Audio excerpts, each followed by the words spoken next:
Good evening बच्चों। हम लोगों का चैप्टर चल रहा था कार्य तथा ऊर्जा। तो हम लोग कार्य के बारे में हमने पढ़ा कि विज्ञान में कार्य की परिभाषा क्या होती है। नॉर्मली हम लोग जिस भी कार्य करने में हमारी एनर्जी खर्च होती है, जैसे खाना खाने में या पढ़ने में, जिस भी काम में एनर्जी खर्च होती है उसको हम कार्य कहते हैं। लेकिन विज्ञान में ऐसा नहीं होता कि हम हर एक प्रक्रिया को कार्य नहीं कर सकते हैं। विज्ञान में कार्य की कुछ अलग परिभाषा दी गई है। तो यहाँ पर एक हम क्वेश्चन ले रहे हैं कि कार्य किसे कहते हैं। कार्य किसे कहते हैं? कार्य उन सभी क्रियाओं को जिसमें किसी वस्तु पर बल लगाने से वस्तु की स्थिति में परिवर्तन हो जाए, तो विज्ञान की दृष्टि में उसे क्या कहते हैं? कार्य। ये ज़रूरी है कि हम जिस वस्तु पर बल लगा रहे हैं, बल लगाने से उस वस्तु की स्थिति में परिवर्तन हो जाए। मान लो अगर हम एक बॉक्स को लेकर खड़े हैं, बहुत देर तक खड़े हैं, लेकिन न बॉक्स की स्थिति में परिवर्तन हो रहा है, न हमारी स्थिति में परिवर्तन हो रहा है, तो उसको हम कार्य नहीं कहेंगे। जैसे कि हमने एक दीवार वाला एग्जाम्पल लिया था कि एक दीवार में हम लोग धक्का लगा रहे हैं, धक्का लगाते लगाते हम लोग थक गए, लेकिन वो दीवार अपनी स्थान से हटी नहीं, तो उस प्रक्रिया को हम कार्य नहीं कहेंगे। ठीक है। अगर मान लो हमने एक बॉल में पैर से फोर्स लगाया, तो क्या हुआ? बॉल आगे चली गई या उसने अपनी स्थिति में परिवर्तन कर लिया, तो वो कार्य हुआ। जैसे कुएं से पानी खींचना, यानी हम रस्सी पर फोर्स लगाकर बाल्टी को अंदर डाल रहे हैं या बाहर निकाल रहे हैं, तो उस स्थिति में भी हमने कार्य किया। साइकिल हम दो तरह से चला रहे हैं। एक साइकिल होती है जिससे हम लोग एक्सरसाइज करते हैं, उस साइकिल में हम फोर्स लगाकर हम उसकी स्थिति, मतलब वो अपनी जिस पोजीशन पर खड़ी है उसी में वहाँ पर ही खड़ी है, लेकिन हम थक गए, एक्सरसाइज करते करते थक गए, लेकिन साइकिल की स्थिति में परिवर्तन नहीं हुआ, तो उस कंडीशन में भी हम विज्ञान की भाषा में कार्य नहीं कहते। अगर हम साइकिल चलाकर कहीं जा रहे हैं, चले जाते हैं, इस स्थिति में हमने क्या किया? साइकिल की स्थिति और हमारी स्थिति में परिवर्तन हुआ, तो उस कंडीशन में हम कार्य कहेंगे। इस तरह बहुत सारे कार्य हम डेली लाइफ में करते हैं जिसमें हम स्थिति परिवर्तन हो, बल लगाने वाली वस्तु, जिस वस्तु पर हम बल लगा रहे हैं उस पर अगर उसकी स्थिति में परिवर्तन होगा तो हम कहेंगे कार्य है। और दूसरा क्वेश्चन इसमें पूछा गया है कार्य का मात्रक। तो कार्य का मात्रक क्या होता है? Newton metre. और इसका दूसरा मात्रक, इसका एक दूसरा नाम भी है जूल। ठीक है। अब दूसरा क्वेश्चन हम लेते हैं, कार्य का क्या अर्थ है? इसके माप के लिए व्यापक सूत्र दीजिए।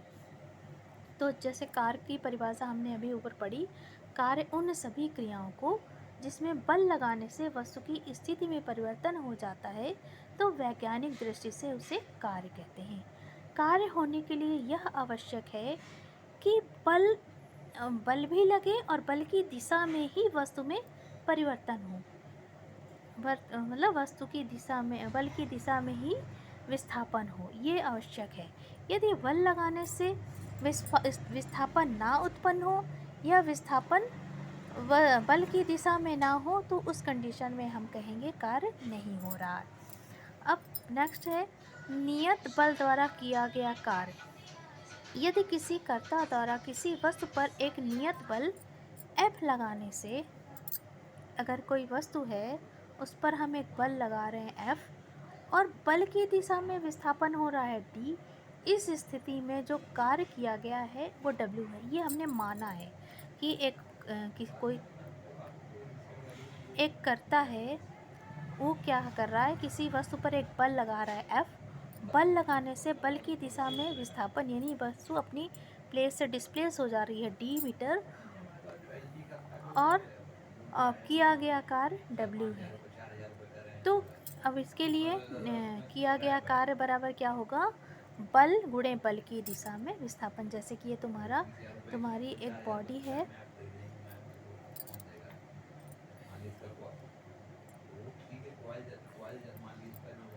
एक बॉडी है जिस पे कि आप फोर्स लगा रही हो W, सॉरी, उस पर फोर्स लगा रही हो F, और वो इस पोजीशन से हटकर यहाँ पर आ जा रहा है। तो डी डिस्टेंस उसने चली, डी डिस्प्लेसमेंट हुआ, तो कार्य बराबर हो जाएगा डब्ल्यू बराबर हो जाएगा F into D. F into D ये हमारा क्या निकला, कार्य की गणना करने के लिए कि अगर हमको बल पता है और बल की दिशा में विस्थापन हमें पता है, तो हम कार्य की गणना कैसे कर लेंगे, W बराबर F into D. F into D. यहीं पर हम तुमको एक चीज़ और बता देते हैं कि अगर हमको इसका मात्रक निकालना हो, कार्य का मात्रक निकालना हो, तो कैसे निकालते हैं।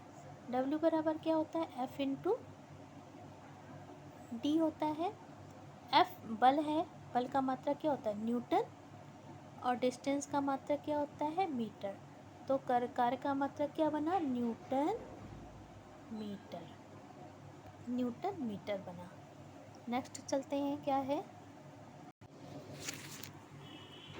अब एक दूसरी कंडीशन हो रही है कि यदि जो हम बल लगा रहे हैं वो क्या है, विस्थापन से बल लगाने पर बल की दिशा और विस्थापन में थीटा डिग्री का एंगल बन रहा है। एक दूसरी कंडीशन यहाँ पर क्रिएट हो रही है कि किसी वस्तु पर बल लगाने से बल द्वारा किए गए कार्य का मान बल के परिमाण तथा बल की दिशा में उत्पन्न विस्थापन के गुणनफल के बराबर होता है। ये तो हमारी परिभाषा हो गई, बल की वैज्ञानिक परिभाषा हो गई। यदि बल लगाने से, अब एक नेक्स्ट कंडीशन हम तुमको बता रहे हैं, देखो कि अगर ये तुम्हारा क्या है, विस्थापन है, ये तुम एक फोर्स लगा रही हो, ये फोर्स लगा रही हो, ये और विस्थापित कहाँ हो रही, जैसे मान लो क्या होता है कि कभी कभी हमें क्या करना पड़ता है कि कोई हैवी वस्तु होती है, हैवी कोई ऑब्जेक्ट है, उसे तुम्हें क्या करना है, उसको डिस्प्लेस करना है, उसकी स्थिति पे परिवर्तन करना है। एक हम सूटकेस वाला एग्जांपल लेते हैं। सूटकेस में क्या होता है, ऐसे यहाँ पर पहिए लगे होते हैं नीचे। सूटकेस में क्या होता है कि मान लो ये तुम्हारा कोई सूटकेस है, इस पर यहाँ पर पहिए लगे हैं, और इस पे ये जो पहिए वाला सूटकेस आता है, उसमें क्या होता है, यहाँ पर एक हैंडल लगा होता है, इसको हम ऐसे ऊपर की तरफ ऐसे खींचते हैं, तो ये क्या होता है, आगे की तरफ तब बढ़ता है। हम फोर्स क्या लगा रहे हैं, ये लगा रहे हैं, ये हम फोर्स लगा रहे हैं यहाँ, इधर हमारा फोर्स की डायरेक्शन ये है, और डिस्प्लेस कैसे हो रहा है, ऐसे, ठीक। इस कंडीशन में डिस्प्लेसमेंट ऐसे हो रहा है और फोर्स हमारा इस डायरेक्शन में हो रहा है। तो डिस्प्लेसमेंट और फोर्स की डायरेक्शन में, ये हमारी फोर्स की डायरेक्शन हो गई और डिस्प्लेसमेंट की डायरेक्शन हो गई। इन दोनों के बीच में एक क्या बन रहा है, एंगल बन रहा है। इस एंगल का मान हमने दे दिया थीटा।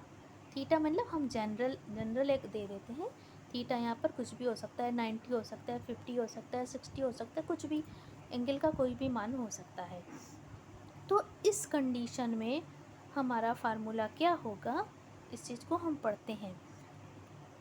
यदि बल लगाने से बल की दिशा में न चलकर, अगर कोई वस्तु है बल की दिशा में न चलकर उससे थीटा कोण बनाती हुई डी दूरी चले, तब किया गया कार्य क्या होगा, तब फार्मूला हो जाता है W बराबर, यानी बल बराबर F cos theta into D.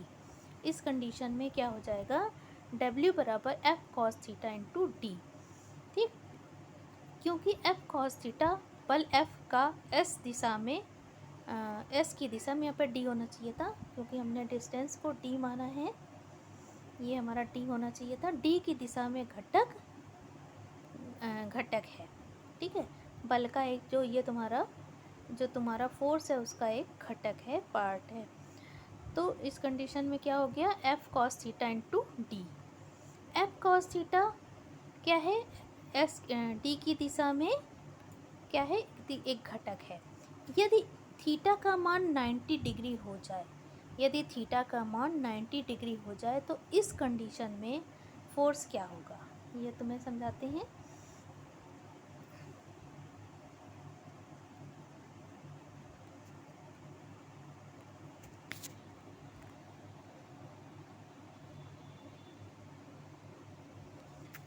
हमारा फार्मूला क्या हुआ कि अगर हमारी वस्तु में डिस्प्लेसमेंट d इस तरफ हो रहा है, फोर्स ऐसे लग रहा है, ये फोर्स लग रहा है, और इन दोनों के बीच में डिस्प्लेसमेंट और फोर्स के बीच में एंगल बन रहा है थीटा।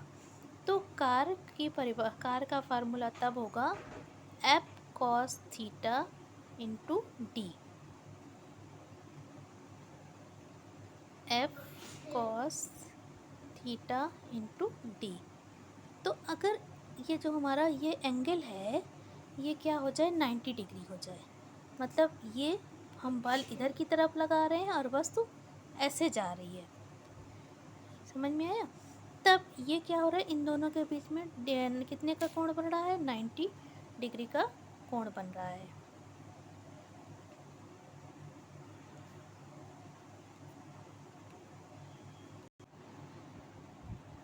हमने देखा कि हमारे पास एक जो फोर्स की डायरेक्शन है और विस्थापन की डायरेक्शन है, उन दोनों के बीच में कितने डिग्री का कोण बन रहा है, 90 डिग्री का।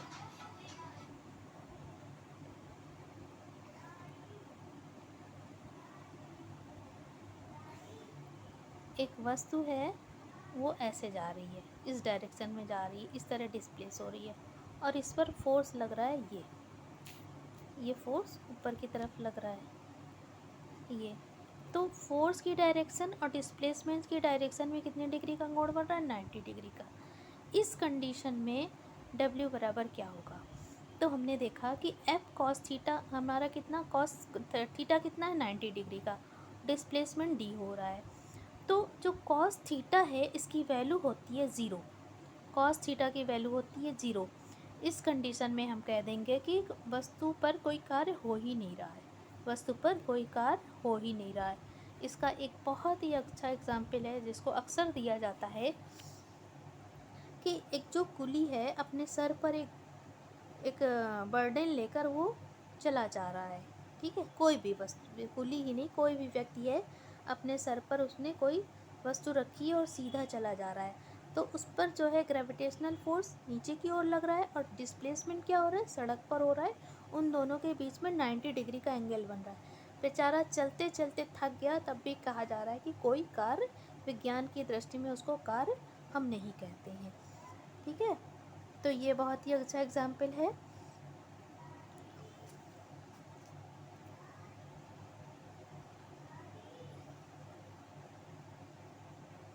एक और इसका एग्जाम्पल हम जो जब जिस कंडीशन में कार्य नहीं होता, इसका एग्जाम्पल और देखते हैं। जब कोई वस्तु किसी बल के अंतर्गत, जब कोई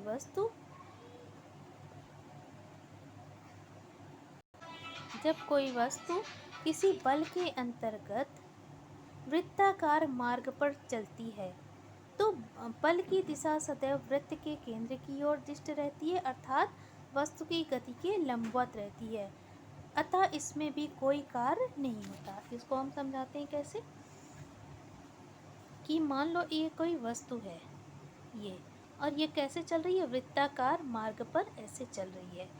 इस पर फोर्स कहाँ लग रहा है, सेंटर की तरफ ऐसे दृष्ट है, ये फोर्स की डायरेक्शन है, और वस्तु कैसे जा रही है, ऐसे जा रही है, इधर इसकी डिस्प्लेसमेंट है। तो ये डिस्प्लेसमेंट हो रहा है और ये अंदर की तरफ एक फोर्स लग रहा है, तो इन दोनों के बीच में भी कितने डिग्री का कोण है, 90 डिग्री का कोण है। इस कंडीशन में अगर कोई वस्तु वृत्ताकार मार्ग पर चल रही है तो भी हम कहते हैं कि वस्तु पर कोई कार्य नहीं हो रहा है।